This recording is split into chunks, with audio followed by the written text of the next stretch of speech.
Even New South Wales has 2 female leaders, a female leader and a deputy leader. But let's kick off with Victoria, your home state. Must we?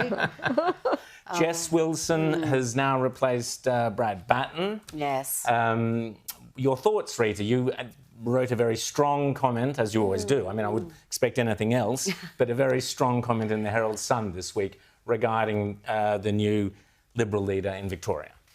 Well, the Vic Libs are unique in their talents for self-destruction and just general idiocy, so this is nothing new. There was a poll out showing that they actually had, and this is a rare poll for them, an election-winning lead. The opposition leader was well in front of the Premier's preferred, and they dumped him literally within hours. Look, I wasn't the biggest fan of Brad Batten. I thought he had many shortcomings. But sadly, I think this new leader may have many more, and their ideological, their policy positions, these aren't trivial things. She was the only Victorian Liberal who was on the record saying she's supporting the voice referendum. The only one. There's reports of her standing up and clapping the passage of the treaty legislation. After Victorians voted against the voice, we've now been saddled not with only a state-based permanent voice, but we've also got a treaty on top of it. She has spoken passionately about net zero. Now she says she's prioritising costs over emissions, but it was only a couple of years ago in her maiden speech where it was all about net zero.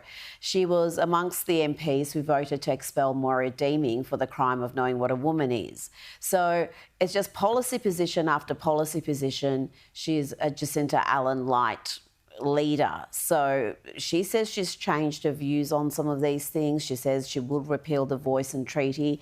I just think, again, being the only Liberal MP in Victoria who's on the record voting for the referendum, she's not well placed to argue against why it should be repealed. You probably have some better candidates. And they need to campaign on the voice and treaty. On every other issue, whether she wants to go down tax reform, crime, health, Labor can just match whatever they propose, and Labor are on solid ground when it comes to issues like health. We know that. But when it comes to voice and treaty, they can win an election campaigning on that. And Labor are not going to just simply follow their policies. It is a real opportunity that is being squandered right now. I hope that changes. But on her track record, the few short years she has been in Parliament, it's not great. So that's why I wrote what I wrote. I stand by every word. I wrote the same thing when John Pesutto became leader because the signs were there that he was going to be weak and ineffectual. And I hope Victorians do get a clear choice at the next election. And it's what we've been missing, Rowan, in consecutive elections. We have had Labor and Labor-lite continuously.